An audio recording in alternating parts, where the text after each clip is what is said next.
Diesel വിലവർദ്ധനവിന്റെ സാഹചര്യത്തിൽ bus charge വർദ്ധിപ്പിക്കണമെന്നാവശ്യപ്പെട്ട് ഒരു വിഭാഗം സ്വകാര്യ ബസ് ഉടമകൾ സമരത്തിലേക്ക്.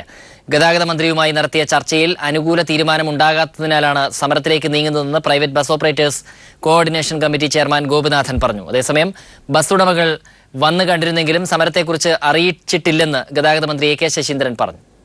സ്വകാര്യ ബസ്സുകളിലെ കുറഞ്ഞ നിരക്ക് 7 നിന്ന് 9 രൂപയായും കിലോമീറ്റർ നിരക്ക് 64 നിന്ന് 70 പൈസയായും വർദ്ധിപ്പിക്കണമെന്നാണ് സ്വകാര്യ ബസ് ഉടമകളുടെ പ്രധാന ആവശ്യം.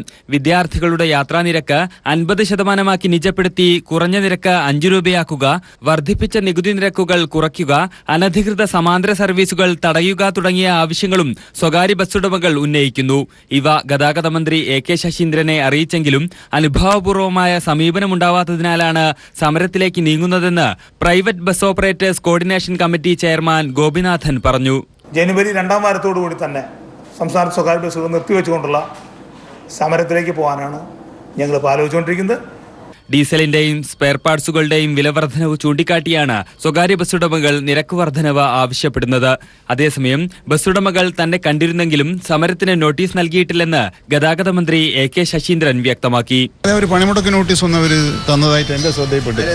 2014 ജൂണിലാണ് സംസ്ഥാനത്ത് അവസാനമായി ബസ് നിരക്കുകൾ വർദ്ധിപ്പിച്ചിരുന്നത്. News bureau, Thiruvananthapuram.